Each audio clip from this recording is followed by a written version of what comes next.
People going to work, rolling up tortillas in the marketplace, smoking, laughing. I remember first feeling slight surprise, and then I was overwhelmed with shame. I realized that I had been so immersed in the media coverage of Mexicans that they had become one thing in my mind, the abject immigrant. I had bought into the single story of Mexicans, and I could not have been more ashamed of myself. So that is how to create a single story. Show a people as one thing, as only one thing, over and over again, and that is what they become. It is impossible to talk about the single story without talking about power. There is a word, an Igbo word, that I think about whenever I think about the power structures of the world, and it is nkali. It's a noun that loosely translates to be greater than another. Like our economic and political worlds, stories too are defined by the principle of nkali. How they are told, who tells them, when they are told, how many stories are told, are really dependent on power. Power is the ability not just to tell the story of another person, but to make it the definitive story of that person. The Palestinian poet Mourid Barghouti writes that if you want to dispossess a people, the simplest way to do it is to tell their story and to start with secondly.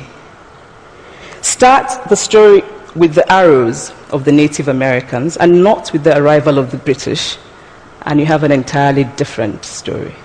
Start the story with the failure of the African state and not with the colonial creation of the African state, and you have an entirely different story. I recently spoke at a university where a student told me that it was such a shame that Nigerian men were physical abusers like the father character in my novel. I told him that I had just read a novel called American Psycho, and that it was such a shame that young Americans were serial murderers.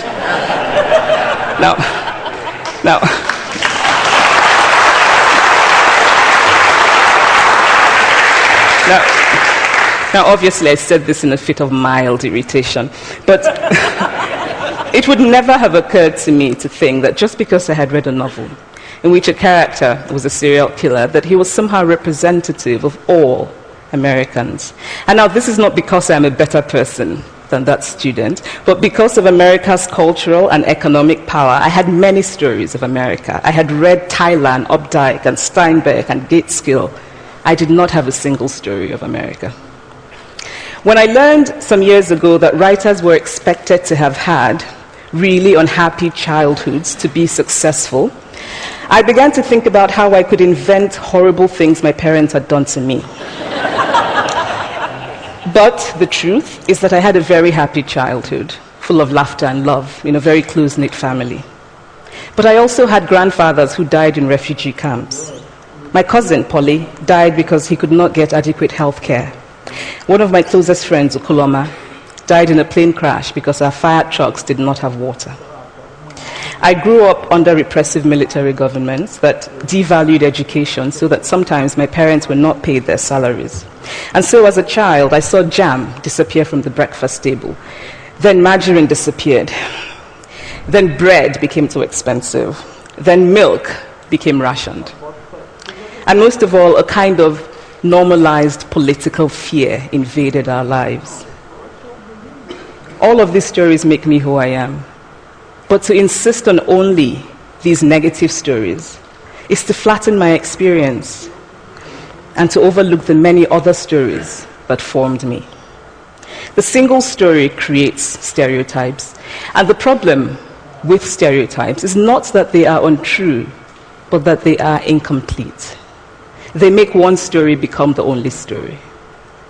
Of course, Africa is a continent full of catastrophes. The immense ones, such as the horrific rapes in Congo, and depressing ones, such as the fact that 5,000 people apply for one job vacancy in Nigeria.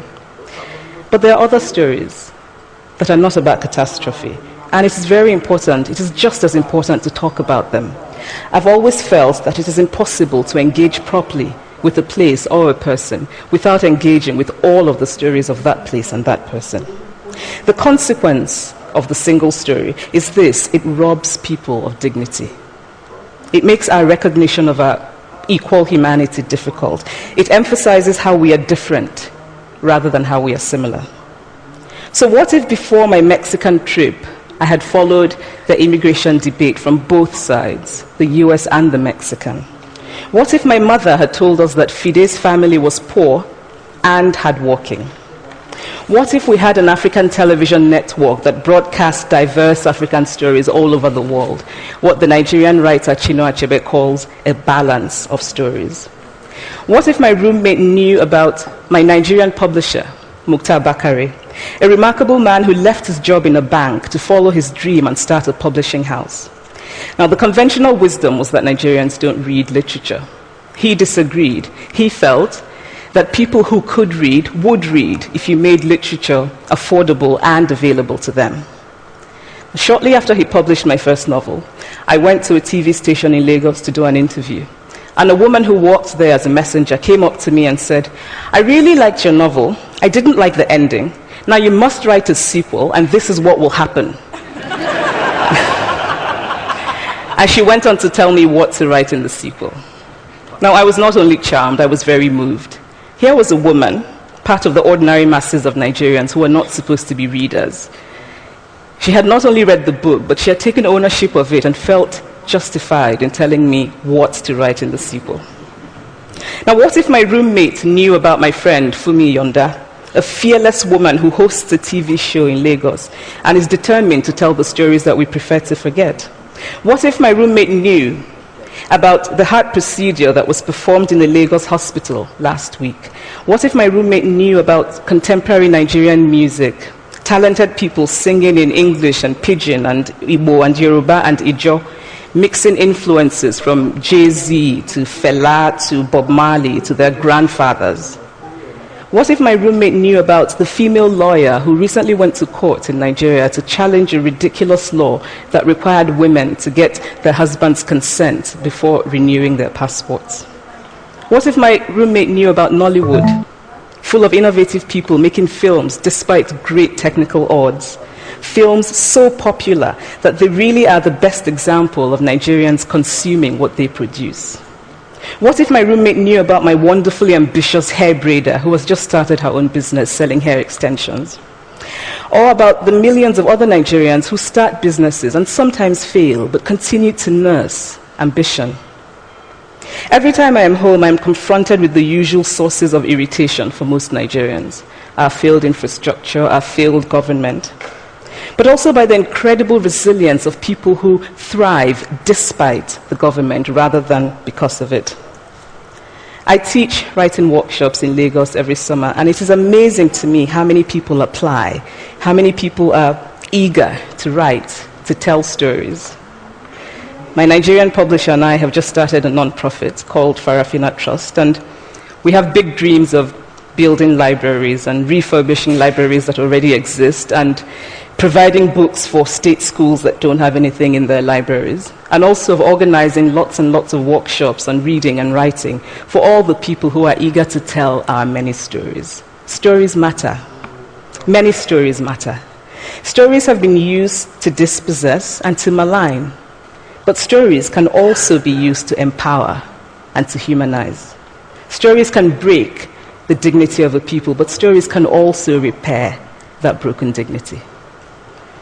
The American writer Alice Walker wrote this about her southern relatives who had moved to the north, and she introduced them to a book about the southern life that they had left behind. They sat around reading the book themselves, listening to me read the book, and the kind of paradise was regained. I would like to end with this thought, that when we reject the single story, when we realize that there is never a single story about any place, we regain a kind of paradise. Thank you.